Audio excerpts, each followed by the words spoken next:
කතංසු ලබතේ පඤ්ඤං ප්‍රඥාව කෙසේනම් ලැබගම්ද?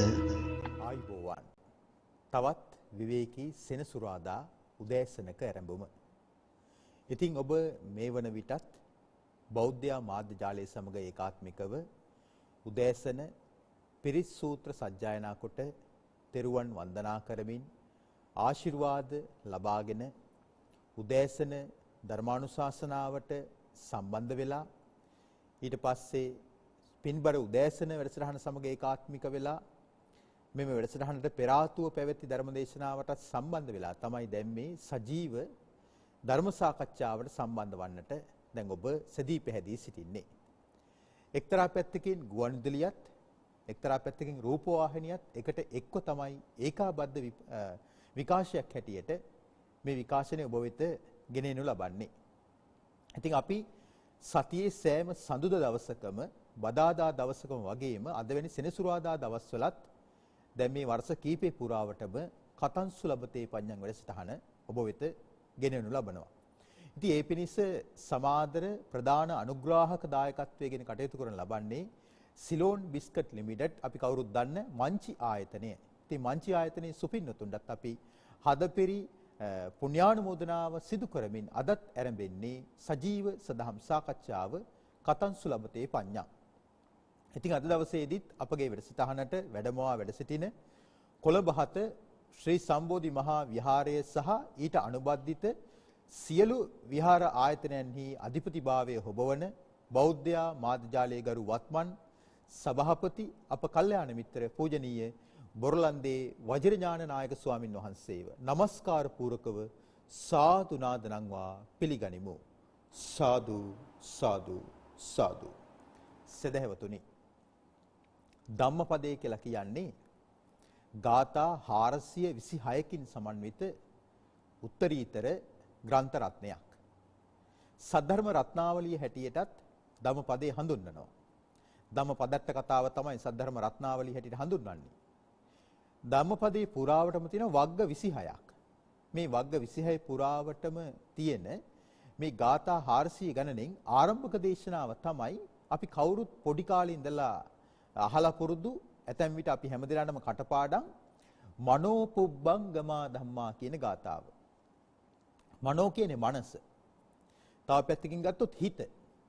පුබ්බංගමා කියලා කියන්නේ පෙරටුගාමී වෙනවා. ඉදිරියෙන් යනවා. කුමකටද ඉදිරියේ යන්නේ මනස? අරමුණු වලට කියනවා ධම්ම කියලා කියනවා. ඒතර මනෝපුබ්බංගමා ධම්මා කියලා කියන්නේ සිත සියලු අරමුණු වලට පෙර ගමන් කරනවා කියන එකයි. එතකොට සිත සියලු අරමුණු වල පෙර ගමන් කරලා සිතින් හිතනවා හොඳ දේවල් වගේම නොහොඳ දේවලුත්, උතුම් දේවල් වගේම ලාමක දේවලුත්, කල්පනා කළ යුතු දේවල් වගේම කල්පනා නොකළ යුතු දේවලුත් හිතින් හිතන්නට හිත පෙළඹිලා තිබෙනවා. මේ හිතට අරමුණු ස්පර්ශ වීම නිසා තමයි එහෙම සිද්ධ වෙන්නේ. ඒක නිසා අද අපි විශේෂයෙන් කල්පනා කළා සිත පිළිබඳවම භාගතුන් වහන්සේ විසින් දේශනා කොට වදාළ සංයුක්ත නිකාය සගත වර්ගයේ එන මනෝ නිවාරණ සූත්‍රයෙන් අපේ සාකච්ඡාව ආරම්භ කිරීමට. ඉතින් අපි පූජනීය නායක ස්වාමින් වහන්සේට අවස්ථාව ලබා දෙමින් අද අපේ සාකච්ඡාට මුල පුරනවා මේ ඇරඹෙන්නේ අපේ ප්‍රඥාවේ කතාව කතංසු ලබතේ පඤ්ඤං. ස්වාමින් වහන්සේ අවසරයි. සන්නසන්නයි. ස්වාමින් වහන්සේ මනෝ නිවාරණ සූත්‍රය ඊ타ත්ම කෙටි දේශනාවක්. මට මේ මනෝ නිවාරණ සූත්‍රයත් එක්ක ස්වාමීන් වහන්සේ මතක් වෙනවා මම එක්තරා භාවනා මධ්‍යස්ථානයකට වැඩම කරපු වෙලාවේ තවත් ස්වාමීන් වහන්සේ නමක් එක්ක මට කෙටි පිළිසඳරක යෙදෙන්නට සිද්ධ වුණා. එතකොට මේ ස්වාමීන් වහන්සේ මට පවසනවා මේ හාමුදුරුවනේ අරමුණු වලින් හිත වළක්ව ගත්තාම හරිනේ. එතකොට අපිට නිවන් දකින්න පුළුවන්. එතකොට අරමුණු වලින් හිත වළක්ව ගත්තා නම් හරිනේ කියනකොට මට මතක් වුණේ මනෝ නිවාරණ සූත්‍රය. මම ඒ ස්වාමීන් වහන්සේට කිව්වා නෑ ස්වාමීන් වහන්සේ. භාගතුන් වහන්සේ දේශනා කරලා තියෙන්නේ අරමුණු වලින් හිත වළක්ව ගන්න කියලා නෙමෙයි. ඒ අරමුණු ඔස්සේ හිතට කෙලෙස් ඇති වෙනවා නම් ඒ කෙලෙස් සහිත අරමුණු වලින් හිත වළක්ව ගන්න කියලායි භාගතුන් වහන්සේ අපිට දේශනා කරලා තියෙන්නේ. ඉතින් මම උන්වහන්සේට මට ශක්ති පවණින් ඒක තේරුම් කරන්නට මහන්සි ගත්තා. ඉතින් ස්වාමීන් වහන්සේ අපි කතා කරමු මනෝ නිවාරණ සූත්‍රය. මුලපුරණ ස්වාමීන් වහන්සේ මෙහිම. අර පෙර දේශනාවල සේම එකත් පස්ව සිටියේ දෙවියා භාගතුන් වහන්සේ සමීපයේ මේ ගාථාව පැවසුවා. යම් යම් අරමුණකින් මනස වළක්වා ගත්තොත් ඒ අරමුණෙන් ඇතිවෙන දුක් ඇති වෙන්නේ නැහැ. ඉතින් ඔහු සියලු අරමුණින්ම මනස වළක්වා ගත්තොත් එතකොට ඔහු සියලු දුකින් නිදහස් වෙච්ච කෙනෙක් බවට පත් වෙනවා කියලා දෙවි කෙනා ප්‍රකාශ කරනවා. අපි එතෙන් සිට කතාව පටන් ගමු ස්වාමීන් වහන්සේ. ගෞරවනීය පූජනීය මහා සංඝරත්නයන් අවසරයි වාසනාවන්ත පින්වතුනි. දේවතාවා ප්‍රකාශ කරපු ප්‍රකාශය තමයි ගාථාව තමයි යතෝ යතෝ මනෝ නිවාරයේ න දුක්ඛමේති නං තතෝ තතෝ ස සබ්බතෝ මනෝ නිවාරයේ ස සබ්බතෝ දුක්ඛ පමුච්චති इति. භාග්‍යවතුන් වහන්සේට ඒ දේවතාවා මතක් කළා භාග්‍යවතුන් වහන්සේ යමකින් සිත වළක්වනවද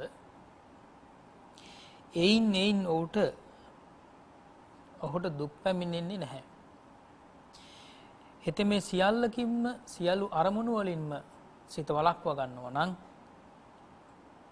ඒ පුද්ගලයා සියලුම දුකින් මිදෙනවා කියලා දේවතාවා ප්‍රකාශ කළා.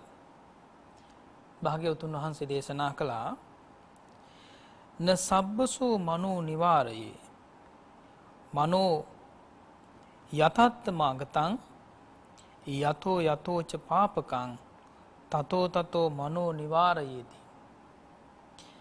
භාග්‍යවතුන් වහන්සේ පිළිතුරු ලබා දෙනවා ඊට හාත්පසින්ම වෙනස් ආකාරයකින්. සියල්ලෙන් සිත නොවළක්වන්නේය. සංයත භාවයට පැමිණි සිත නොවළක්වන්නේය. යමකින් අකුසල් වේ නම් එයින් සිත වළක්වන්නේය. භාග්‍යතුන් වහන්සේ වදාළේ දේවතාවා ප්‍රකාශ කරපු මේ ප්‍රකාශයට හාත්පසින්ම වෙනස් ආකාරයකින් එහෙම නැත්නම් ඒ දේවතාවාට අවබෝධ වෙන ආකාරයෙන් මේ සිත අරමුණු වලින් වළක්වා ගන්න ආකාරය සිත අරමුණු වලින් වළක්වා ගන්නවා වගේම එහි යථාර්ථයේ සිතේ යථාර්ථය පැහැදිලි කර දෙමින් තමයි බුදුරජාණන් වහන්සේ මේ දේශනාව මතක් කළේ. අපේ කල්යාණ මිත්‍ර කැලණි අජිත් ස්වාමීන් වහන්සේත් සිහිපත් කළා ස්වාමින් වහන්සේටත් අත්විඳපු ඒ විදිහට අත්දැකීමක් හැටියට එක්තරා ස්වාමින් වහන්සේ නමක් මතක් කරපු කාරණේ. ඒ වගේම තමයි විශේෂයෙන්ම මේ ස්වාමින් වහන්සේලාට වගේ බොහෝ ගිහි පින්වතුන් භාවනාවට නැඹුරු වෙලා මේ හිත විශේෂයෙන්ම සංසුන් කරගන්නට එහෙම නැත්නම් දුක් වලින් සිත ඒ විදිහට ආවරණය කරගන්නට එහෙම නැත්නම් මේ සිත අභ්‍යන්තරය සහ බාහිර කියලා කියන මේ හැම දෙයකින්ම හිත නිදහස් කර ගැනීම සඳහා සිදු කරන එක්තරා ඒ විදිහට ක්‍රියාදාමයක් එහෙම නැත්නම් එක්තරා උපක්‍රමයක් තමයි මේ හිත අරමුණු වලින් වළක්වනවා කියලා කියන කාරණේ. එහෙමයි ස්වාමීනි. දැන් භාවනාවට නැඹුරු වෙන කෙනෙක් කල්පනා කරනවා ගොඩක් වෙලාවට අපේ හිතට බාහිරින් පැමිණෙන මේ අරමුණු දිහා බලාගෙන ඉඳලා මේ අරමුණු පැමිණෙන එක දැකීමෙන් හරි ඇසීමෙන් හරි ගඳ සුවඳ ආග්‍රහණය කිරීමෙන් හරි රස බැලීමකින් හරි ස්පර්ශ ලැබීමකින් හරි ඒ වගේම ඒන් හිත බාහිරින් මුදවාගෙන එහෙම නැත්නම් ආයතන වෙනින් ලැබෙන අරමුණු වලින් හිත මුදවාගෙන සිතින් එන අරමුණුත් වළක්වාගෙන කටයුතු කිරීම තුළින් සැනසෙල්ලක් අස්වැසිල්ලක් ලැබෙනවා කියලා බොහෝ දෙනාගේ අදහස තමයි. හැබැයි බුදුරජාණන් වහන්සේ දේශනා කළේ මේක తాවකාලික උපක්‍රමයක් පමණයි. එහෙමයි. සදාකාලික සැනසීමක් උදා කර ගැනීමට එහෙම නැත්නම් විශේෂයෙන් මේ ප්‍රශ්න ගැටලු වලින් බාහිර වශයෙන් අභ්‍යන්තර වශයෙන් වලින් පැමිණෙන මේ අරමුණු වලින්ම පැමිණෙන ආරම්භණයන් වලින්ම පැමිණෙන දුක් ස්වභාවයන් නැති කර ගැනීම සඳහා බුදුරජාණන්සේ දේශනා කළේ ඒ අරමුණු වලින් සිත වළක්වා ගන්නවට වඩා අකුසලයෙන් සිත වළක්වා ගන්න එක තමයි සීල දුකින් මිදීමට ඒ විදිහට මාර්ගය කියලා බුදුරජාණන්සේ දේශනා කළේ. එහෙමයි. නේ ස්වාමීනි. එහෙමයි. සංස මට හිතෙන්නේ මේ අරමුණු හිතට සම්බන්ධම කාරණයක් නේ. එහෙමයි. කියන්නේ හිත ඒකාබද්ධ වෙලා තිබෙන්නේ යමක් හිතන්නමයි. එහෙමයි. හිතක් හැදුනේ අරමුණු හිතන්නට අවශ්‍ය නිසා. එහෙමයි. දැන් ඇහැ හැදිලා තියෙන්නේ ලෝකේ බලන්නනේ ස්වාමීන් වහන්සේ. එහෙමයි. කන හැදිලා තියෙන්නේ ලෝකේ තියෙන දේවල් අහන්න. එහෙමයි. නාසයක් කියලා එකක් හැදිලා තියෙන්නේ ලෝකේ තියෙන දේවල් ආග්‍රහණය කරන්න. දිව හැදිලා තියෙන්නේම රස විඳින්න. කය හැදිලා තියෙන්නේ පහස ලබන්න. පහස දැනෙන්න. ඒ වගේම හිත හැදිලා තියෙන සංස අරමුණු හිතන්න. එතකොට මට මතක් වෙන සංස දැන් ওই රජරට ඇතුළු මේ ওই ගොවිතැන් කරන පළාත්වල ස්වාමීන් වහන්සේ හැම කාලෙම ප්‍රධාන වැව් වලින් ගොවිතැනට වතුර දෙන්නේ නැහැ. ඒ දියවර මුදා හරින එක එක කාල සමයන් තියෙනවා. දැන් අලුතෙන්ම කුඹුරු අස්වද්දනකොට ඔන්න වතුර මුරයක් විවෘත කරනවා. ඊට පස්සේ ගොයම පැහීගෙන එනකොට ස්වාමීන් වහන්සේ ආයිමත් ඒ වතුර නවත්තනවා. එහෙම තමයි ඒක. ගොයන් කපන කාලේට සම්පූර්ණයෙන්ම ඒ වාන්දොරට වහලා තිබෙනවා. එහෙනම් මනසත් මේ වගේ විය යුතුයි. සෑම අරමුණකදීම ස්වාමීන් වහන්සේ මනස විවෘත කරලා තිබ්බොත් ස්වාමීන් වහන්සේ අර සරු ගොවිතැනක් සරු අස්සන්නක් ලබා ගන්නට පුළුවන්කමක් ලැබෙන්නේ නැහැ. ඔහේ අරමුණු ඔස්සේම අපේ හිත තෙත් වෙවි යනවා. බොහෝ විට ස්වාමීන් වහන්සේ සාංශාරික වශයෙන් අපිට තිබෙන්නේ රාගයට සංවේදී හිත්. රාගය ඇති වෙන ස්වාමීන් වහන්සේ පුද්ගලයෙක් ඉන්න ඕනේ නැහැ. රාගය ඇති වෙන ක්‍රියාකාරකමක් අපේ ඇස් ඉදිරි පිට යම් කෙනෙක් කරන්න ඕනේ නැහැ. පුවත්පතක පින්තූරයක් ඇති ස්වාමීන් වහන්සේ අපිව කලඹවන්න. එහෙම නැත්නම් දුරකථනයේ තියෙන වීඩියෝ පටයක් ඇති අපිව කලඹවන්න ස්වාමීන් වහන්සේ. කැමරාවක් ඉදිරියේ තිරගත කරපු නාටකයක් ඇති අපිව කලඹවන්න. රූපවාහිනිය ඇතුලේ නෑ නළුවා නිලිය. නේද ස්වාමීන් වහන්සේ? ඒ වගේම පුවත්පත ඇතුලේ නෑ මේ අදාළ චරිතය. නමුත් අපි අරමුණකින් සජීවී බවක් ආරෝපණය කරනවා. ඒ තුල තමයි ස්වාමීන් වහන්සේ අපිට නොයෙකුත් ආකාරයේ රාගික අරමුණු, ව්‍යාපාද අරමුණු, හිංසා සහගත අරමුණු, නොයෙකුත් අකුසල් සහගත අරමුණු හට ගන්න. එතකොට අර ගොවියෙක් નિયમિત ආකාරයට කුඹුරට ඒ කාල සමයන් වලදී ජල දහරා මුදා හරිනවා වගේ අපි අදාළ කාරණේදී විතරක් අරමුණ මුදා හරින්න වග බලා ගන්න ඕනේ ස්වාමීන් වහන්සේ. එහෙනම් සම්මාස. විශේෂයෙන්ම ගොඩාක් වෙලාවට මේ භාවනාවට යොමු වෙන කෙනෙක් එහෙම නැත්නම් ධර්ම මාර්ගය ගමන් කරන කෙනෙක් මේ කියන විදිහට මේ දැන් සූත්‍ර දේශනාවේ නම තමයි මනෝ නිවාරණ සූත්‍ර දේශනාව. එහෙමයි.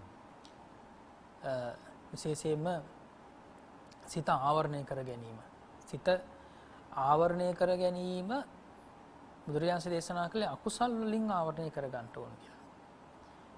දැන් අපි ආවරණ කියන වචනේ ඊටාම ප්‍රසිද්ධම ධර්ම කාරණේනේ පංච නීවරණ කියලා කියනකොට. එහෙමයි.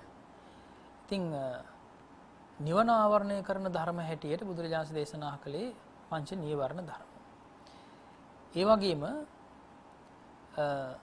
යම් කිසි කෙනෙක් මේ යම් කිසි විදිහකින් මේ සිතට පැමිණෙන අරමුණු වලින් දුකක් හට ගන්නවා නම් ඒ දුක් හට ගන්න ස්වභාවයන් අපි හිතමුකෝ කලකිරීමක් හරි ඒ වගේම යම් කිසි සිත් තැවුලක් හරි යම් කිසි විදිහකින් මහා අවුල් තත්වයක් හිතට ඇති වෙනකොට ඒ කියන්නේ ස්වාමීන් වහන්සේ කියන්නේ කෙලෙස් සහිත අරමුණක් නිසා හිතට දුකක් ඇති වෙනකොට.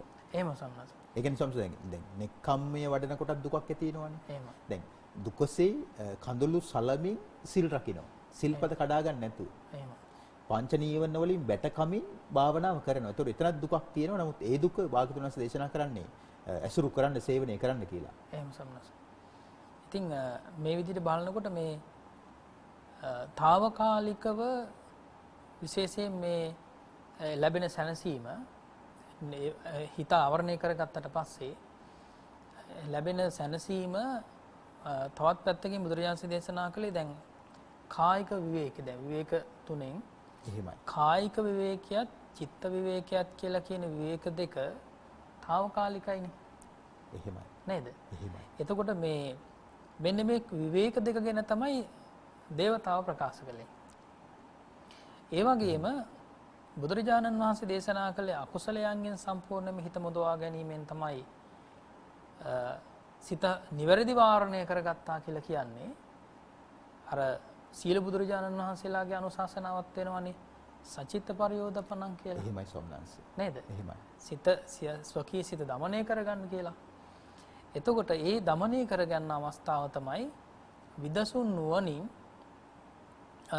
විශේෂයෙන්ම උපදි විවේකයේ ඇති කර ගැනීම. එහෙමයි. සම්පූර්ණයෙන්ම කෙලෙසුන්ගෙන් සිත මුදවා ගන්න එක. එහෙමයි. ඒතර කෙලෙස් සිතට පැමිණෙන්නේ නැති වෙන්න සම්පූර්ණයෙන්ම ඒ ආවරණය කර ගැනීම පිළිබඳව තමයි භාග්‍යවතුන් වහන්සේ මේ විදිහට දේශනා කළේ නේද? එහෙමයි. ස්වාමීන් වහන්සේ මට මතක් වෙනවා සූත්‍ර පිටකයේ අංගුත්තර නිකායේ නගරූපම සූත්‍රය. නගරයක් උපමා කොට වදාළ දේශනාවේදී භාග්‍යවතුන් වහන්සේ ඒ නගර ආරක්ෂක ක්‍රම 7ක් අනුදැන වදාරනවා. ඒක ගලපනවා නිවන් මාර්ගයට. ඒදී ස්වාමීන් වහන්සේ අපි මේ දේශනට අදාළ කාරණේ ගත්තොත් එහෙම දක්ෂ දොරටු පාලකයෙක් ඉන්නවා කියනවා. ඒ නගරයට ඇතුල් වෙන්නට තියෙන්නේ එකම එක දොරටුවයි. පිට වෙන්න තියෙන්නේ එකම එක දොරටුවයි. එතකොට ඇතුල් වෙන්නෙත් එකම දොරටුවෙන් පිට වෙන්නෙත් එකම දොරටුවෙන්. ඒතර එකම දොරටුවක් තියෙන නිසා ඒ එකම දොරටුවට එකම ద్వාරයට එකම එක දොරටු පාලකයෙක් ඉන්නවා. ඒ දොරටු පාලකයා හැබැයි මෝඩ කෙනෙක් නෙමෙයි. බොළඳ කෙනෙක් නෙමෙයි. අගතිගාමී කෙනෙක් නෙමෙයි. සුදුසු කෙනා නගරයට ඇතුල් කරගන්නවා නුසුදුසු කෙනා ඇතුල් කරගන්නේ නැහැ. ස්වාමීන් වහන්සේ නගරයක් ආරක්ෂා කරගන්නවා වගේ අපේ මේ ධර්මාභෝධය කරන ජීවිතයත් නගරයකට උපමා කරලා උන්වහන්සේ දේශනා කරනවා සිහිය නැමැති දොරටු පාලකයා. සිහිය නැමැති දොරටු පාලකයා මේ ඉන්ද්‍රියන් 6 හිටවන්න කියනවා. එතකොට ඇහැට රූප පේනවා. අදාළ නැති රූපය ඇතුල් කරගන්නේ. වළක්ව ගන්නවා මනෝ නිවාරණ. එතකොට ඇස නිසා යම් අකුසලයක් හට ගන්නවා නම් රූප දැකලා ඒ රූපය ඇහැට ගන්නෑ. කනට ඇහෙනවා. නමුත් අකුසල් හට ගන්නවා නම් යම් ශබ්දයකින් ඒ ශබ්දයට ඡන්දයක් ලබා දෙන්නේ නැහැ. කැමැත්තක් ලබා දෙන්නේ නැහැ. යම් ගන්ධයක් ආග්‍රහණය කරලා ඒ හේතුවෙන් අකුසල් හට ගන්නවා නම් ඒ ගන්ධයට අවස්ථාව ලබා දෙන්නේ නැහැ. යම් රසයක් හේතු කරන අපි රස විඳින දේවල් තියෙන විවිධ ආකාරයෙන්. ඒතර කුසල් වලට අනුබල ලැබෙන රසයෙන් ගැන භාගතුන්ස් දේශනා කරනවා. දැන් ඇතැම් භික්ෂුන් වහන්සේලා බණ භාවනා කරනකොට ඒ කුසල් වඩා ගැනීමට ඇතැම් ආහාර වර්ග උපකාරී වෙනවා. දැන් හැම රසයක්ම අනිත්‍යයි කියලා බැහැර කරන්න කිව්වේ නෑ. ඒ කුසලයට අනුබල ලැබෙන ආහාරය වළඳන්න කියනවා. එහෙම නැත්නම් ඥාතියෙකුට කියලා හරි සකස් කරගන්න කියනවා. හැබැයි දායකයන් කියලා සකස් කරගන්න කියලා කියන්නේ නෑ. නායකයෙකුට කියලා කරගන්න පුළුවන්. ඒතර යම් රසයක් නිසා අකුසල් හට ගන්නවා නම් ඒ රසයෙන් අත් මිදෙන්න ඕනේ. යම් කයට දැනෙන පහසක් හේතු කරගෙන අකුසල් හට ගන්නවා නම් ඒ පහස ලබා ගන්න විඳින්න එපා කියනවා. යම් අරමුණක් නිසා අකුසල් උපදිනවා නම් ඒ අරමුණට යට වෙන්න එපා කියලා භාගතුන්ස් දේශනා කරන්නේ. මනෝ නිවාරණ නේ ස්වාමීන් වහන්සේ. එහෙම සම්මත. එතකොට අපි දකිනවනේ දැන් නීවරණ ධර්ම ගැන කතා කරනකොට කාමසහගත අරමුණු, ඒ වගේම ව්‍යාපාද අරමුණු, එහෙමයි. ඒ වගේම තීන මිද්ද එහෙම නැත්නම් අලසකම ගෙනලා දෙන අරමුණු, ඒ වගේම සිත නොසන්සුන් කරන අරමුණු, ඒ වගේම සැකය ගෙනල්ලා දෙන අරමුණු. මේ සියල්ලංගෙම සිත වළක්වා ගන්නට අවශ්‍යනේ. එහෙමයි. ඒතර හිතේ ස්වභාවය තමයි මනස කියලා කියන්නේ. මනස කියලා කියන්නේ අරමුණේ රසය උරා ගන්න එක නේද? එහෙමයි. ඒ වගේම රසය විඳ ගන්න එක තමයි හිතේ ස්වභාවය. එතකොට මේ අරමුණු වලක් තියෙනවා එක එක රසයන්. අපි ගත්තොත් එහෙම බුදුරජාණන් දේශනා කළේ රස වශයෙන් ගත්තොත් එහෙම ප්‍රණීතම රසය තමයි ධර්ම රසය කියලා කියන්නේ. එහෙමයි. නේ සමහර. එහෙමයි. ප්‍රණීතම රසය තමයි ධර්ම රසය කියලා කියන්නේ. ඉතින් එතෙන්දී ධර්ම රසයේදීත් අපිට මේ ඉන්ද්‍රයන්ට හසු වන අරමුණු වල තියෙන්නේ නයිස්කම් අරමුණු. නෙක්ඛම්මයේ ආනිසංස ගෙනල් දෙන අරමුණු. නේද? ඒ වගේම ව්‍යාපාදයෙන් තොර අව්‍යාපාද අරමුණු. හිත ඒ විදිහට ගැටීමෙන් තොර අරමුණු තමයි අපිට තියෙන්නේ. ඒ වගේම තමයි තීන මිද්දෙන් වළක්වලා අපේ සිතත් සිතුවිලිත් චිත්තචෛතසික දෙකම හකුළු වුණ යම්කිසි ඒ විදිහට කාරණා තියෙනවා නම්, එහෙම නැත්නම් තමන්ගේ ජීවිතය ඒ විදිහට යම් තැනකින් උසස් තත්වයටපත් වෙන්නේ නැති අරමුණු. ඒ කියන්නේ උද්දීපනයේ හිතේ කුසල ධර්මයන් උද්දීපනය කරන, එහෙම නැත්නම් කුසලතාවයන් දසතාවයන් උද්දීපනය කරන අරමුණු නොවේ නම් ඒ අරමුණු වලින් හිත වළක්වා ගත යුතුයි කියලා බුදුරජාණන් දේශනා කළේ. එහෙමයි. තවත් පැත්තකින් ගත්තාම ස්වාමීන් වහන්සේ දැන් මේ හැම කාරණයක්ම අපි අපේ ජීවිතයට එකතු කරගන්නට ඕන. දැන් දේවතාවාගේ අත්දැකීම උනේ දිව්‍ය ලෝකෙට ගියාට පස්සේ පින් කරලානේ මේ දේවතාවා දිව්‍ය ලෝකෙට ගියේ නේද? පින් කරලා ගිහිල්ලා ඒ දිව්‍ය ලෝකයේ විදින සම්පත් පිළිබඳව සැපේ පිළිබඳවත් යම් අත්දැකීමක් ලැබලා තමයි මේ දේවතාවා මේ ප්‍රකාශය කළේ. එහෙමයි. නේ සම්ම. එහෙමයි. ඒතර අපි ගත්තොත් එහෙම මනුෂ්‍ය ලෝකේ මනුෂ්‍ය ඒ විදිහට සම්පත් විඳගෙන ඉන්න අප හැම දිනාටම එක පැත්තකින් භික්ෂුන් වහන්සේලාටත් ඒ වගේම ගිහි පින්නතුන් හැටියට විශේෂයෙන්ම මේ අපි හිතමු දැන් පැවිදි ජීවිතයක් ගත කරන කෙනෙක්, එහෙම නැත්නම් ස්වාමීන් වහන්සේ නමක්, භික්ෂුන් වහන්සේ නමක් ඒ විදිහට ගිහි ජීවිතය අත්හැරලා දාලා ගිහි ජීවිතයේ තිබෙන ගිහි ජීවිතයේ විදින අරමුණු. ඒ අරමුණු වලින් බැහැර වෙලානේ පැවිදි ජීවිතයට පැමිණෙන්නේ. එහෙමයි. නේ ස්වාමී. එහෙමයි. එතකොට මේ පැමිණුණාට පස්සේ ඒ ආශ්‍රය නිශ්‍රය කරන අරමුණුත් එක්ක යම් කිසි විදිහකින් ගිහි ජීවිතයට අදාළ නැති අරමුණු බවට පත් වෙන්න ඕනේ. නේද? එතකොට දැන් වර්තමානයේ අපි බැලුවොත් එහෙම ඒක අතීතයේත් එහෙමයි, තුන් කාලයටමයි අපි ගත්තොත් එහෙම මේ ගිහි ජීවිතයත් පැවිදි ජීවිතයත් අතර ඒ අරමුණු වල වෙනසක් නැත්තම් නේද? වෙනස් කරගත්තේ නැත්තම් ගිහි ඒ විදිහට පැවිදි වුණා කියලා ඒ අරමුණු වෙනස් වෙන්නේ නැහැනේ. ආන්න ඒ වගේ. ගිහි ජීවිතයක් ගත කරන කෙනෙකුටත් ඒ කියන්නේ වස්ත්‍රයක් මාරු කරපු පමණකින් පුද්ගලයා වෙනස් වෙන්නේ නැහැ, ආකල්ප වෙනස් කරගත්තේ නැත්තම්. එහෙම සම්නස්. එතකොට නිරන්තරයෙන් බුදුරජාණන් දේශනා කළානේ අපි නිතර සිහි කළ යුතු ධර්ම කාරණා පිළිබඳව පැවිද්දෙක් හැටියට කියන්නේ මේ පැවිද්දෙක් කියලා කියන අරමුණු පිළිබඳව බුදුරජාණන් දේශනා කළානේ. එහෙම දසධම්ම සූත්‍රයේ දේශනාවේ. එහෙමයි. නේ ස්වාමීන්. එතකොට මෙන්න මේ කාරණාත් එක්ක බැලුවාම අපි ඒතර ගිහි ජීවිතයේ විඳින ඒ අරමුණුම නම් ඒ විදිහට පැවිදි ජීවිතයේදීත් විඳින්නේ. අන්න එතකොට මේ වෙනස අත්දැකලා නැහැ. මේ බුදුරජාණන් දේශනා කරපු අත්දැකීම අත්දැකලා නැහැ. ඒ කියන්නේ සංවර මනසක් ඇති කරගෙන නැහැ කියලා කියන එක.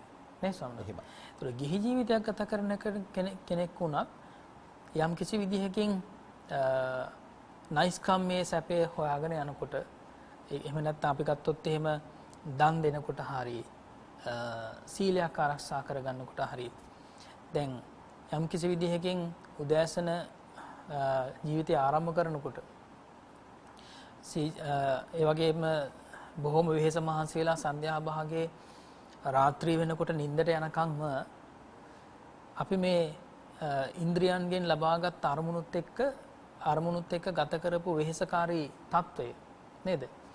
වෙහෙසකාරී తত্ত্වයෙන් යම් කිසි විදිහකින් මිදීම සඳහානේ විදිහට වෙනස්ම විදිහේ අනුගමනයක් අපි කරන්නේ.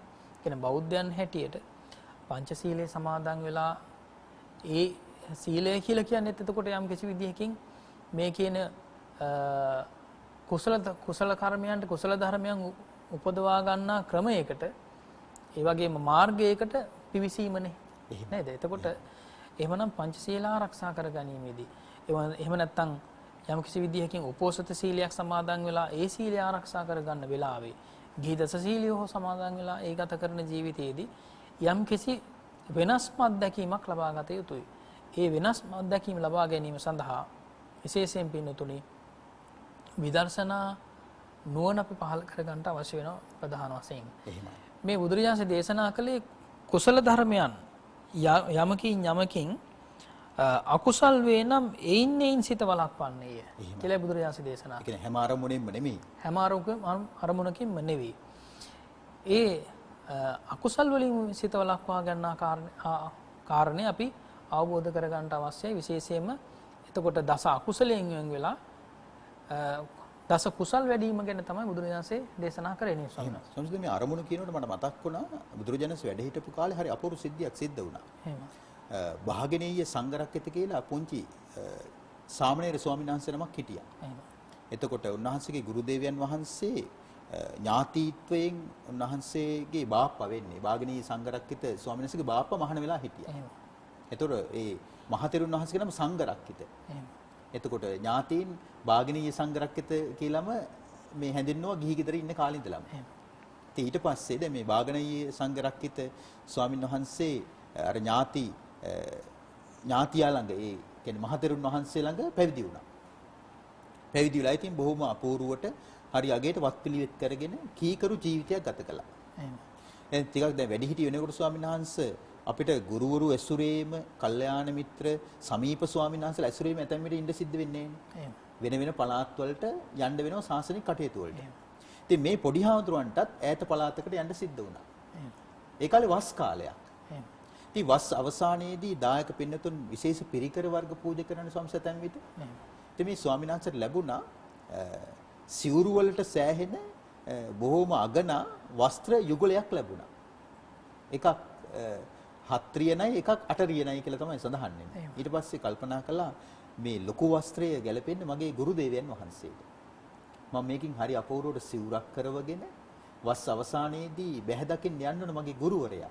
දුර ඈත දැන් වැඩ ඉන්නේ. සිවුරක් කරගෙන ස්වාමීන් බොහොම ගෞරවයෙන් සිවුර පූජා කරන්න ආවා. ස්වාමීන් වහන්සේ වෙනියම සිවුරක් කරවගෙන ආවා. මේක මා කෙරේ අනුකම්පාවෙන් පිළිගන්න කියලා. මහතෙරුන් වහන්සේ සිවුර පිළිගත්තේ නැහැ. සිවුර පිළිගත්තේ නැති වෙනකොට බොහොම දැන් අපි දැන් බොහොම කැමැත්තෙන් යමෙකුට යමක් ගෙනහිලා දෙනකොට මට ඕනේ නැහැ කියලා යමක් කිව්වොත් ඔය මිසංශ දුකටපත් වෙනවනේ. හැබැයි මේ සාමාන්‍ය කෙලෙස් සහිත කෙනෙක් ඇතැම් විට යමක් දෙද්දී ඒක ප්‍රතික්ෂේප කරන්නේ හිතේ යම්කිසි පටිගයක් හේතුවෙන් වෙන්න පුළුවන්. නමුත් මේ සංඝරක්කිත මහතෙරුන් රහතන් වහන්සේ නමක්. මට කම් නැත ආශ්මතුන් වහන්සේ තියෙන සිවුරු ප්‍රමාණවත්නේ. තුන් සිවුරු සම්පූර්ණයි කියලා කිව්වා. දැන් මේ පොඩි හාමුදුරන්ගේ හිත කලකිරුණා. කඩා වැටුණා. ඊට පස්සේ දැන් නායක හාමුදුරුවෝ දැනගත්තා මේ පොඩි හාමුදුරන්ගේ හිත කලකින්න කඩාගෙන වෙනවා කියලා පොඩි නම එහෙනම් මේ මට පොඩ්ඩක් පවන් සලන්නකෝ කියලා මේ පවන් අත්ත වටාපත දුන්නා. දැන් ඉතින් වටාපතින් පවන් සලනවා. පවන් සලන ගමන් හිත පිටපැන්නා. හිත පිටපැන්ලා දැන් පොඩි හාමුදුරුවෝ හිතනවා මම මෙච්චර දුර ඉඳලා මේ සිවුර අරගෙන ආවේ. මේ සිවුර පිළිගත්තේ නැහැ. මට ඕනේ නැහැ මේ පැවිදි ජීවිතය. මම යනවා ගෙදර. ඊට හිතනවා ගෙදර ගිහිල්ලා මොකද කරන්නේ? මේ පවන් සලමින් ඉන්න අතර පවන් සලමින් ඉන්න අතර දැන් මේ චේතනාවල් පහළ වෙනවා. කල්පනා වෙනවා. මනසට අරමුණු වෙනවා. ගෙදර ගිහිල්ලා මට එකපාරටම යමක් කමක් නැහැ නේ ජීවත් වෙන්න. මම මේ සිවුර විකුණනවා. නායක හාමුදුරන්ට හදාගෙන ආපු සිවුර පිළිගත්තේ නැහැනේ. මම මේ සිවුර විකුණලා කීයක් හරි ගන්නවා අතර සල්ලි. ඒකේ අතර සල්ලි අරගෙන මං ගන්නවා මේ වැස්සියක්ව. එළදෙනක් අරගෙන හොඳට කණ්ඩ බොන්න තියලා තර කරාට පස්සේ ඉක්මනින්ම පැටව වදාවි. පැටව වැදුවට පස්සේ මට කිරි ගන්න පුළුවන්. කිරි ගත්තට පස්සේ මට කිරි විකුණලා දියුණු වෙන්න පුළුවන්. ඊට පස්සේ මම තවත් ගව පට්ටිය විශාල කරනවා. දැන් ඉතින් මේවා මගෙත් එක්ක කරගෙන යන්න මට කෙනෙක් ඉන්නත් එපෙයියේ. මං හොඳ තැනකින් බලලා පෙළවහක් කරගන්නවා. ඒතර අපි දෙන්න බැරියයි මේ කිරි වෙලඳාම කරගෙන යන්න එකට එකතු වෙලා. ඊට පස්සේ ඉතින් අපි දෙන්නගේ ඉතින් පාළුවට තනිකමට අපිටත් කියලා පැටියෙක් ඉන්න එපෑ. ඉතින් අපි දෙන්නට පුතෙක් ලැබෙයි. ඉතින් මම පුතාටත් ලස්සන නමක් දානවා. ඊට පස්සේ මම පුතාවත් අරගෙන නායක හාමුදුරුවන්ව බැහැ දකින්න එනවා. හැබැයි මං දැන් පයින් ගියාට මං එන්නේ නම් පයින් නෙමෙයි. නායක හාමුදුරුවෝ දැනගන්න ඕනේ මං කවුද කියලා. මගේ ගුරුවරයා. මං ඉන්නේ අස්ප කරත් එක. අස්සයාගේ පිටේ නැගිලා මං අස්ප කරත්තේ ඇවිල්ලා. අස්ප කරත්තෙන් බහිද්දි හැබැයි අපේ හාමිනේ අතින් අපේ පුතාව වැටෙන්න ගියොත් එහෙම මම දෙනවා එකක් කියලා වටාපතෙන් ස්වාමීන් වහන්සේ නායක හාමුදුරන්ගේ ගැහුවලුවට. එතකොට දැන් මහතෙරුන් වහන්සේට මේකට hina. දැන් මේ පොඩි හාමුදුරන්ගේ හිතේ ඇති වෙන සිතිවිල්ල මහතෙරුන් වහන්සේ දකිනවා. එහෙමයි. හිත ගමන් කරපු දුර. හිතේ එච්චර දුර ගියා. ඊට පස්සේ එක පාටම දැන් නායක හාමුදුරන්ගේ ඔළුවට වටාපතෙන් වදිනකොට පහරක් එක පාටම 100 පිටිය දැන් පොඩි හාමුදුරන්ට. අනේ නායක හාමුදුරනේ සමා වෙන්න කියලා පැනලා යන්න හැදුවා. ඒතකොටම අල්ලගත්තා. ඔහොම ඉන්න. කොහේ පැනලා යනවද? අනේ පොඩි නම. හිතක් ගිය දුරක්. හාම්නියට ගහනවා කියලා මටයි නේද ගැහුවේ. කියලා සෞත්තුවක් දැම්මා. නැස රහතන් වහන්සේ. 100 පීටවන්න එපා ගෝලයාගේ. ඊට පස්සේ ගිහුව කලබල වෙන්න එපා. හිතේ හැටි ඔහොම තමයි. අපි බුදුරජාණන් වහන්සේ බැහැ දකින්න යන් කියලා බුදුරජාණන් වහන්සේ බැහැ දකින්න එකගෙන ගියා. භාගතුන් වහන්සේ මේ කතා පුවත දැනගෙන අපි කවුරුත් දන්න අර ලස්සන ගාථාව ප්‍රකාශ කරනවා. දූරංගම මේ හිත දුර යනවා. ඒක චරං තනියම තමයි යන්නේ. දුර යන්නේ තනියෙන්. අසරීරං මේ හිතට නිශ්චිත හැඩයක් නැහැ. ගුහාසයන් නමුත් ජීවිත අභ්‍යන්තරේ හැංගිලා ඉන්නවා. යේ චිත්තං සංයමෙස්සanti යම්කිසි බුද්ධිමතෙක් මේ හිත দমনය කරගත්තොත් අකුසල් අරමුණු වලින් හිත වළක්ව ගත්තොත් මොක්ඛන්ති මාර බන්ධනා හිතේ මේ මාර බන්ධනේ නිදහස් වෙනවා කියලා ඔය ප්‍රසිද්ධ ගාථාවට නිදාන කතාව උනේ අර භාගනීය සංඝරත්නයේ තෙරණි කතාව. දැන් බලන්න සම්ස හිතක් ගිය දුරක් එහෙම සම. හිතේ හැටි එහෙම තමයි. එහෙම සම්නස්. දැන් ඇත්තට මේම හැම කෙනෙකුටම තියෙන මේ දුර යන හිත තමයි. එහෙමයි. එතකොට අපි ගත්තොත් එම් බෞද්ධයන් අබෞද්ධයන් කියලා නෑ කාටත් තියෙන මේ හිත. එහෙමයි. හැබැයි බෞද්ධයන්ට විශේෂයි. භාග්‍යවතුන් වහන්සේගේ ශ්‍රාවකයන්ට විශේෂයි. ඒකට හේතුව තමයි කර්ම විශ්වාස කරන්න ලැබීම. එහෙමයි. නේද? කර්ම විශ්වාස කරන්න ලැබීම. එතකොට අපි හිතන්නේ විශේෂයෙන්ම යමක් ගැන හිතනකොට භාග්‍යවතුන් වහන්සේගේ එහෙම නැත්නම් තුනුරුවන් සරණ ගියේ නැති කෙනෙක් මිත්‍යා දෘෂ්ටික කෙනෙක් යම්කිසි අරමුණක් ගන්නකොට ඒ අරමුණුත් එක්ක ජීවත් වෙනකොට ඒ ජීවත් වෙන ක්‍රමයට වඩා හාත්පසින්ම වෙනස් ක්‍රමයක් තමයි අපි අනුගමනය කරන්නේ බෞද්ධයන් හැටියට. අපි ගත්තොත් එහෙම ඒ අරමුණ අපි අපේ හිතවල තියාගන්නට ඕන. වෙනස්ම අරමුණු ටිකක් බෞද්ධයන් හැටියට අපි හිතේ තියාගන්නට ඕන. එහෙමයි. විශේෂයෙන්ම අපි කල්පනා කරන්නට ඕනේ භාග්‍යවතුන් වහන්සේ අපේ සමීපේ නිතර වැඩ ඉන්නවා. අපිට අවවාද අනුශාසනා කරනවා. අපේ හිත මේ විදිහට අකුසලයෙන් වළක්වලා කුසලයේ පිහිටනවා අපේ හිත. පිහිටවනවා. ඒ වගේම ධර්මයේ මෙනෙහි වෙන්නට ඕනේ. ඒ කියන්නේ ධර්මය කියලා කියන්නේ විශේෂයෙන්ම කර්ම ධර්මයේ පිළිබඳව අපි නිරන්තරයෙන් මෙනෙහි කරන්නට ඕන. ඒ වගේ මේ සඳහා සමනානංච දස්සනං නේද? ඒ විදිහට මනා වූ දර්ශනයකින් හැබි ස්වාමීන් වහන්සේලා අපිට අනුශාසනාවට වැඩ සිටිනවා. එහෙමයි. කියලා කියන්නේ මේ මහා සම්පත මහා භාග්‍ය සම්පන්න ඒ විදිහට සත්පුරුෂයන් බවට අපි පත් වෙන්න අවශ්‍ය වෙනවා. එහෙමයි ස්වාමීන්. ඉතින් අපි මම මතක් කළේ මේ අරමුණු කියලා කියනකොට අපිට අකුසලයට නැඹුරු වීමට නම් ගොඩාක් වෙලාවට අපේ අරමුණු තියෙන්නේ. ඒ කියන්නේ අපි පරිහරණය කරන මෙවලම් තියෙනවනේ සම්නස්. එදිනෙදා ජීවිතේ අපි අපේ ජීවිතය ගත කරනකොට ජීවිතේ සාර්ථක කරගන්න අවශ්‍ය කරන. එහෙම නැත්නම් මේ ජීවිතේ ජය ගැනීමට අවශ්‍ය කරන එදිනෙදා ජීවනෝපාය කර ගැනීම සඳහා අපි අනුගමනය කරන මෙවලම් ටික නේද? ඒ විදිහට භවභෝග සම්පත් උපභෝග පරිභෝග කියලා කියන මේ සම්පත් ටික එතන විතර අපි අත්‍යවශ්‍යයි කියලා හිතන අත්‍යවශ්‍ය නොවන අත්‍යවශ්‍යයි කියලා හිතාගෙන ඉන්න. ඒ මෙවලම් ටික අපිට ස්වාමීන් වහන්සේ මතක් කළා වගේ ඒවා අපිට අවශ්‍යද කියලා බලන්න. මට මතකයි ස්වාමීන් වහන්සේ මේ බොහොම මම ඇත්තටම මේ දවසක් උදෑසන අමදිමින් සිටියේදී ආවාසයේ අමදිමින් ඉන්න වෙලාවේ මට බොහොම පුංචි පොතක් මේ හම්බ වෙනවා අපේ නායක හඳුරන්ගේ මේ ස්ටූල් එකේ ආසනයේ තියෙන පොතක්. අතු ගාගෙන යනකොටම තමයි මේ දැක්කේ. ඒ ස්වාමීන් විශේෂයෙන් මේ චරිතාපදාන බොහොම පුංචි චරිතාපදානයක්. ඒ තමයි මේ ඇමරිකන් කෝවිද කියලා නායක හඳුරන් ඒ තරුණ හඳුරන්ගේ මේ චරිතාපදානය. ඒ චරිතාපදානේ ඒ පුංචි වෙලාවේ මම ඒක පෙරලා බලනකොට විශේෂයෙන්ම සඳහන් වුණා එතෙන්දී මේ ඒ ස්වාමීන් වහන්සේගේ විශේෂ ලක්ෂණයක්. ස්වාමීන් වහන්සේ බොහෝම තරුණ වයේදී සියලු සම්පත් අත්හැරලා දාලා තමයි පැවිදි ජීවිතයටපත් වෙලා බොහෝම ප්‍රාන්ත සේනාසන නිරන්තරයෙන්ම ඇසුරු කරමින් ගුණපුරපු ස්වාමීන් වහන්සේ නමක්.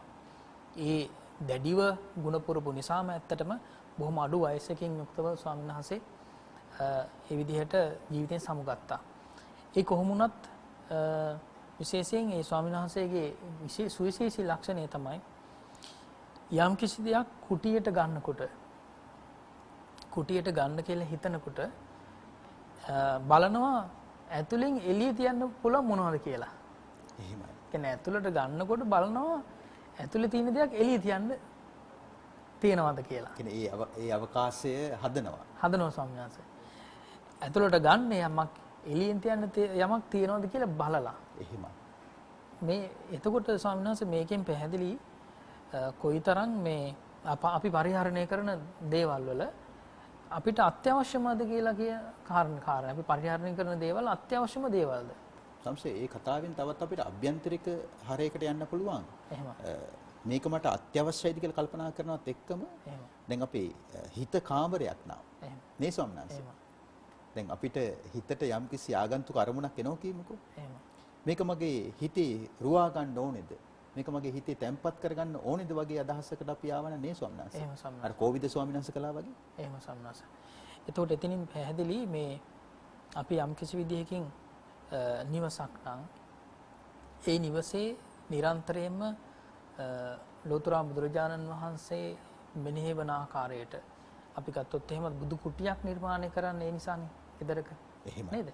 ඒ බුදු කුටිය විශේෂයෙන් සුවිශේෂී තැනක් වෙන්න ඕනේ. සුවිශේෂී තැනක් වෙනවා. ඒ කියන්නේ බුදුරජාණන් වහන්සේට තමයි උපරිම පහසුකම් අපි සලසලා දීලා තියෙන්නේ. භාග්‍යතුන් වහන්සේගේ විහරණය සඳහා. එහෙමයි. නේ ස්වාමීන් වහන්සේ. එහෙමයි.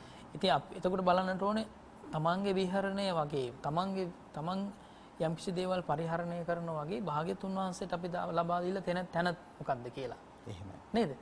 ඒ උච්චතම අවස්ථාව ගැන අපි එතකොට අපි යම්කිසි විදියකින් නිවසට යමක් රැගෙන එනකොට ඒ පරිහරණය කරන දේවල් වලින් උසස්ම දේ ඒ කියන්නේ පරිහරණය කරන දේවල් වල උසස්ම කොටස භාග්‍යතුන් වහන්සේට අපි පූජා කළා වෙනවා.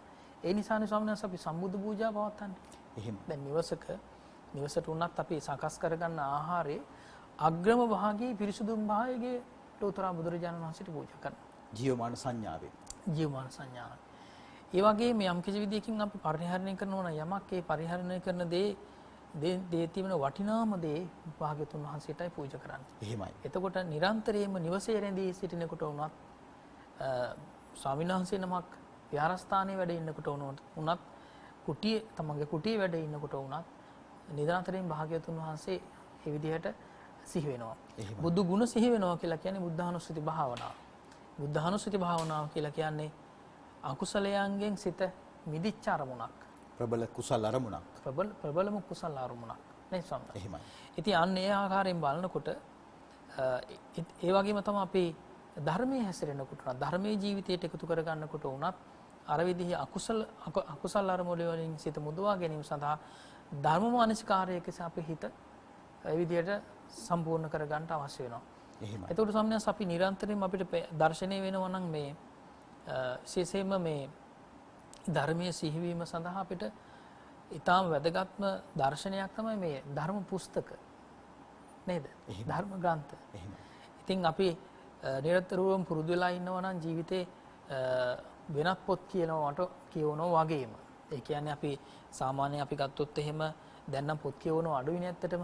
එහෙමයි. දැන් පරිගණකය වගේ දෙයක් නේ භාවිතා කරන්නේ තමන්ගේ එදිනෙදා ජීවිතේ බුද්ධමය දේපල සඳහා. e-book readers කියලා කියනවා ඒවට නේ ස්වාමීන්. එහෙමයි. එතකොට ඒ පරිහරණය කිරීමේදීත් යම් කිසි විදියකින් ධර්මයේ සිහි වෙන යමක් පරිහරණය කරන්න පුරුදුලා ඉන්නවා නම් තමන්ගේ ඒක ගත කරන කාලය තුල ඒක ඊටාම වැදගත් ධර්ම මානසිකාරයක් උපයෝගී කර ගැනීම සඳහා. එහෙමයි. සම්සේ වගේම දැන් කිව්වා වගේ දැන් ස්වාමීන් වහන්සේ යම්කිසි අපිට හිතන්නට කාරණයක් පැවසුවා අර කියවීම හුරු කරගන්න කියලා. ඇත්තටම සම්පූර්ණ මිනිස්සු පොතපත පරිශීලනය කරන කාලේ පොතපත කියවන කාලේ ස්වාමීන් වහන්සේ මිනිස්සුන්ගේ භාෂාව හොඳයි. දැන් අද ගත්තොත් ස්වාමීන් වහන්සේ අපි ගත්තොත් දැන් මේ නව FM මාධ්‍ය FM මාධ්‍ය තුල සංස බස හසුරුවන ආකාරය සතුරු වෙන්න බෑ ස්වාමීන් වහන්සේ මේ නව යෝන් පරපුර. මොකද ඒ අය ඉන්නේ මේ තාක්ෂණික මෙවලම් සමග ඉන්නේ. ඉලෙක්ට්‍රොනික ඩිවයිසස් එක්ක ඉන්නේ ස්වාමීන් වහන්සේ.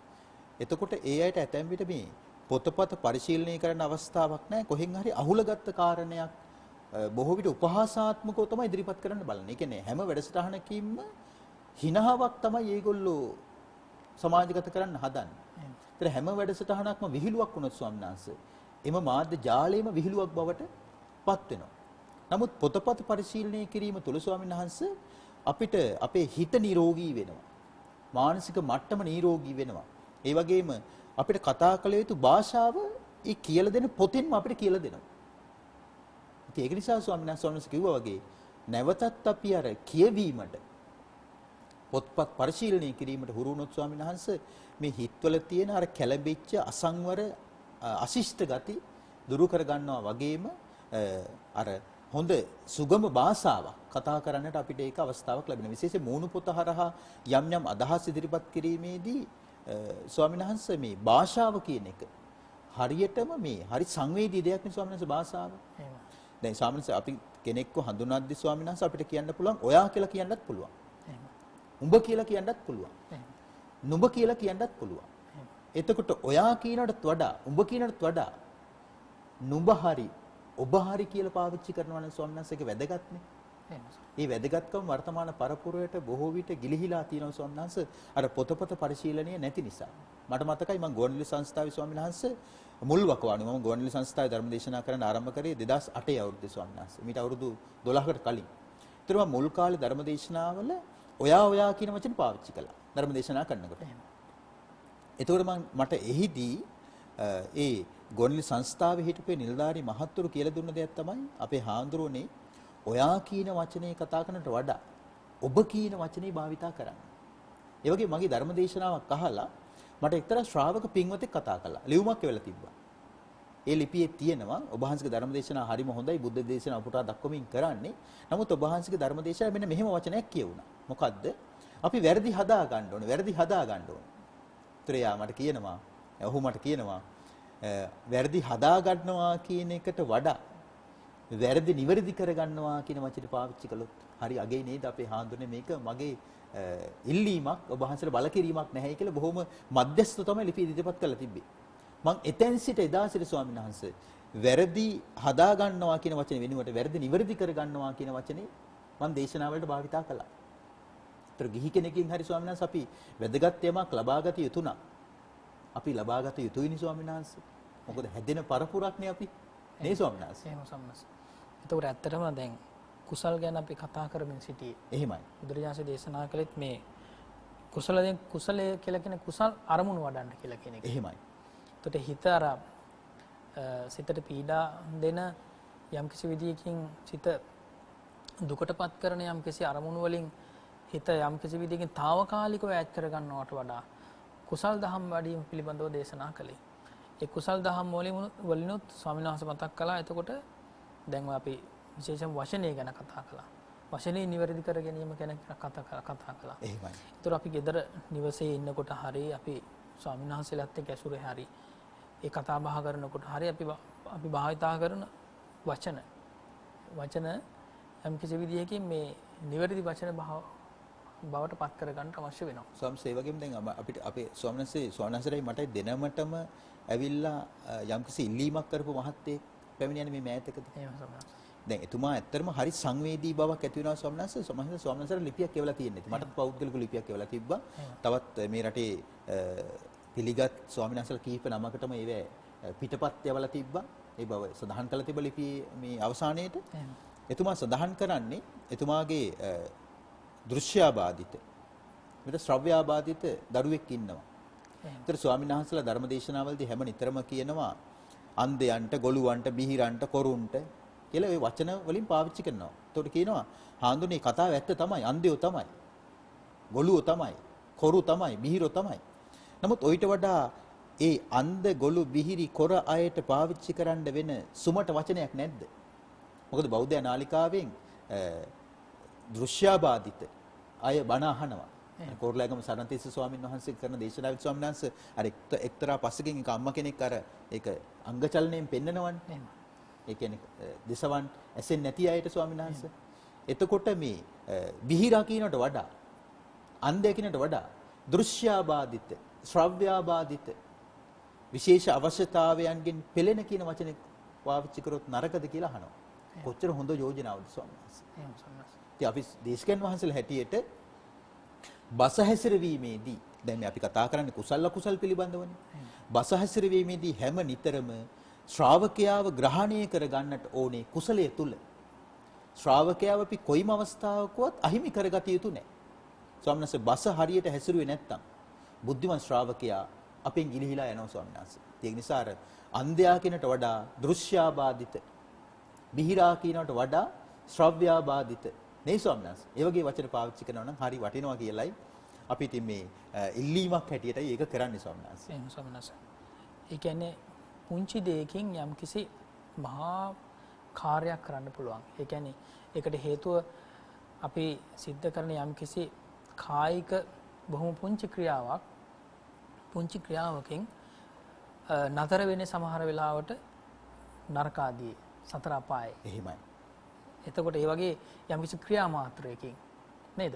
සවනස ක්‍රියා මාත්‍රය කියලා කියනකොට මට සිහිපත් කරන්නට වුණා අපි ගත්තොත් එහෙම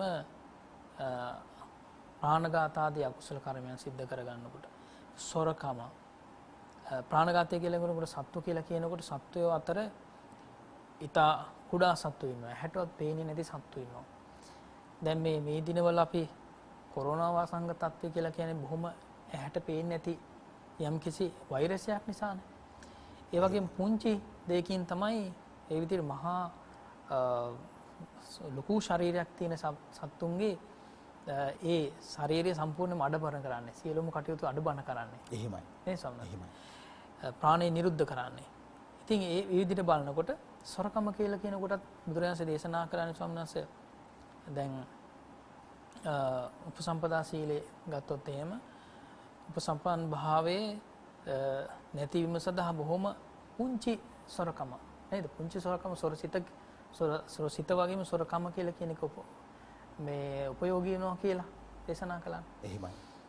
ඒ වගේම තමයි කාමයේ වර්ධව හැසිරීම ගත්තොත් එහෙම බොහොම පුංචි යම් කිසි දෙයක් තිබුණොත් එහෙම ඒ දෙයින් විදිහට කාම ආසාව කියලා කියන කී ආසා මාත්‍රය යම් කිසි ක්‍රියාවකට නැගීම තුළින් විදිහකින් කාමයේ වර්ධව හැසිරීම කියලා කියන එක සිද්ධ වෙන්න පුළුවන් කියන එක. එහෙමයි. එතකොට අපි ගත්තොත් එහෙම යම් කිසි දැන් ස්වාමීන් වහන්සේ යමක් කැපීම සඳහා මහා විශාල යන්ත්‍ර ඉස්සර ඒ කාලේ භාවිතා කර අතීතයේ ලොකු දේවල් යම් කිසි විදිහකින් කැපීමට හරි යම් කිසි විදිහකින් කැඩීමට හරි යම් කිසි විදිහකින් දුර්වල කිරීමට භාවිතා කරපු යන්ත්‍ර මහා විශාල යන්ත්‍ර. ස්වාමීන් වහන්සේ මම පසුගිය දවසක දැක්ක මේ ඊටාම ඝන යකඩ කැපීම සඳහා යොදාගන්නේ ඇහැටවත් පේන්නේ නැති බොහොම පුංචි නූලක් වගේ වෙන දෙයක්. එහෙමයි. ඒ නූල එහාට මෙහාට යනකොට තමයි වේගවත් පවතන නිසා විශාල ඒ විදිහට මේ යකඩ කඳන් කැපිලා යනවා. එහෙමයි. ස්වාමීන් වහන්සේ මේ වගේ තමයි ඇත්තට මේ කායික ක්‍රියාව කියලා කියන එක. එහෙමයි. නේද? මහා ඒ විදිහට උපක්‍රමයක් සිද්ධ කරන්න අවශ්‍ය නැහැ. එතකොට ප්‍රාණඝාතය සිද්ධ වෙන්න පුළුවන්. බොහොම පුංචි සතෙක් තමන්ගේ අතින් මරණයටපත් වුණත් ඒ අකුසලයේ හේතුවෙන් සතර අපායට වැටෙන්න පුළුවන්. එහෙමයි. ඒකයි අපිට තේරුම් ගන්න තියෙන්නේ. ඒ වගේම වචනය කියලා කියන කොටත් වචනය කොයිතරම් පරිස්සම් වෙන්න ඕනේද කියන කාරණේ ස්වාමීන් වහන්සේ මතක් කළේ. බොහොම පුංචි වචනයක් එහා මෙහා වුණොත් එහෙම ඒ විදිහට සතර අපාය වැනි ඒ වගේ අකුසලයකට වැටෙන්න පුළුවන්කම තියෙනවා. ඒ වගේ දුකකට වැටෙන්න හේතු වෙනවා. ඒ වගේම තමයි අපි ගත්තොත් එහෙම සිතින් වෙන වැරදි මේ හැම දෙයකටම කයිනුත් වචනයනුත් වැරදි සිද්ධ වෙන්න මූලික හේතුවනේ සිත කියලා කියන්නේ. එහෙමයි. ඒ වගේම මම මුලින් මතක් කළානේ අපි බෞද්ධයන් හැටියට බුදුරජාණන්සේගේ ශ්‍රාවකයෝ බවට පත් උනේ එසේ මෙසේ පිනකින් නෙවෙයි කියලා කියන එක නේද? එහෙමයි. එතකොට අපි පූර්ණ වශයෙන්ම හිත පිළිබඳ අවධානය යොමු කරලා හිත පිළිබඳව අවධානය යොමු කිරීමට සමත් ඒ විදිහට මනුෂ්‍යයන් විදිහට සත්‍යයන් විදිහට බුදුරජාණන්සේගේ ශ්‍රාවකයන් බවට පත් වුණ මේ මනස ගැන හොයන්න. එතකොට වෙනත් ශාසනවල ඒ විදිහට මෙලව හෝ පරලොව හරි එහෙම නැත්නම් යම්කිසි විදිහකින් විඳින සැප හෝ දුක පිළිබඳව යම්කිසි නිර්ණායකයන් ඉදිරිපත් කරන්නේ සිත මුල් කරගෙන නෙවෙයි නේද? දැන් ඇත්තටම මේ මිනිස්සෙක් දිව්‍ය ලෝකයේ දේවත්වයට පත් කරන්නේ සමහරලාට මානසික ක්‍රියාවක් නෙවෙයි. නමුත් මේ මනස කොයිතරම් නිවැරදි විය යුතුද කියලා නිවැරදි විය යුතුද? මට මේක පැහැදිලි වුණේ නැහැ ස්වාමීන් වහන්සේ. දැන් දෙවි කෙනෙක් බවට පත් කරන්නේ මානසික ක්‍රියාවක් නෙමෙයි කියලා කියනවා. මට ඒක තව ටිකක් පැහැදිලි කරගන්න ඕනේ. ස්වාමීන් වහන්සේ දැන් අපි ගත්තොත් එහෙම දන් දීම හරි ඒ වගේම හොඳ දේවල් කරන එක හරි යම් කිසි විදිහකින් මේ අපි ගත්තොත් එහෙම ප්‍රාණඝාත ආදී අකුසල කර්මයන් සිද්ධ කළොත් ඒ කියන්නේ ලොකු සැලකිල්ලක් නැහැනේ ප්‍රාණඝාත ආදී අකුසල කර්මයන්ට වෙනත් ශාසනවල ඒ කියන්නේ වෙනත් ආගම් වල ප්‍රාණඝාතයෙන් වැළකීම කියලා කියන එක. ඉතින් සත්තු මරමින් ඉන්නවා. ඒක සමහර වෙලාවල සත්තු මරණ එකම ඒ සත්තු ඉපදිලා ඉන්නෙම සමහර වෙලාවට මේ තමාංගේ එහෙම නැත්නම් මේ සත්වයන්ගේ ආහාර මිනිසුන්ගේ ආහාර පිණිස කියලා තවත් තැනක කියනවා. එහෙමයි. තවත් තැනක කියවෙනවා. එතකොට මනසට සම්පූර්ණ අවධානය යොමු කරලා නැහැනේ. එහෙමයි. නේද? මේ කුසලයට අකුසලයට කර්මයට ඉඩ දීලා නැහැ වෙනත් ආගම් වල. එහෙමයි. ඒ නිසා මේ භාග්‍ය සම්පන්න අවස්ථාව කුසල් වැඩිීමේ අවස්ථාව එහෙම නැත්නම් මේ හිත වළක්වා ගන්න එක මනෝ නිවාරණ කියලා කියන අවස්ථාව සම්පූර්ණයෙන් පූර්ණ වශයෙන්ම ලැබිලා තියෙන්නේ භාග්‍යවතුන්ගේ වහන්සේගේ ශ්‍රාවකයන් වන අප හැම දිනාටම. ඉතින් ඒ නිසා විශේෂයෙන්ම මනස මේ ආකාරයෙන් නිවැරදි කරගෙන අපි ගත්තොත් එහෙම නොයෙකුත් විදිහේ ඇදහිලි නේද? නොයෙකුත් විදිහේ ඇදහිලි දේවත්වයේ පිළිබඳව ඇදහිලි තමයි තමන්ගේ විමුක්තියට හේතු වෙන්නේ කියලා ගොඩාක් වෙලාවට කල්පනා කරන අවස්ථාවක් තියෙනවනේ. එහෙමයි. ඉතින් ඒ වගේන් වැළකීලා, ඒ මිත්‍යා දෘෂ්ටික අදහස් වලින් වැළකීලා මේ කුසල් වැඩිවීමට ලැබිලා තියෙන අවස්ථාවේ ඊටාම ඒ විදිහට නිවැරදිව කුසල් වඩන ආකාරය පිළිබඳව දැනුවත් භාවයට පත් වෙලා විශේෂයෙන්ම අර මතක් කර බුදුරජාණන් දේශනා කොට වදාළ කායික විවේකයේ චිත්ත විවේකයේ ලබා ගන්නවා වගේම උපදි විවේකයේ එහෙම නැත්නම් සම්පූර්ණයෙන්ම කෙලෙසුන්ගෙන් හිත නිදහස් කරගෙන විදර්ශනා ඥාන උපදවාගෙන ඒ වගේම බෝධිපාශික ධර්ම වඩ아가න හැම දිනාට මඟඵල පිළිවෙලින් නිවන් සාක්ෂාත් කර ගන්නටත් මේ ශ්‍රවණය කරන්ට යෙදුණු කුසල ශක්තිය, මුනි ශක්තිය, ධර්ම ශක්තිය හැම දිනාටම හේතු වාසනා වේවා කියලා ප්‍රාර්ථනා කරනවා. සාදු සාදු සාදු. භාගතුන් වහන්සේ දේශනා කරන ආකාරයට හැම අරමුණින්ම මනස වළක්වන්නට ඕනේ නැහැ. කොටින්ම සංවර වෙච්ච මනසේ වළක්වන්න දෙයක්වත් නැහැ. යම් යම් අරමුණක් නිසා අකුසල් සිදු වෙනවා නම් ඒ අරමුණෙනුයි මනසක වැළැක්විය යුත්තේ කියලායි භාගතුන් වහන්සේගේ අනුශාසනාව. ඒක නිසා යම් අරමුණක් හේතු කරගෙන ඔබට කුසල් වඩන්නට හැකියාව ලැබෙනවා නම් ඒ අරමුණ තුල පිහිටා ඔබ කටයුතු කළ යුතුයි.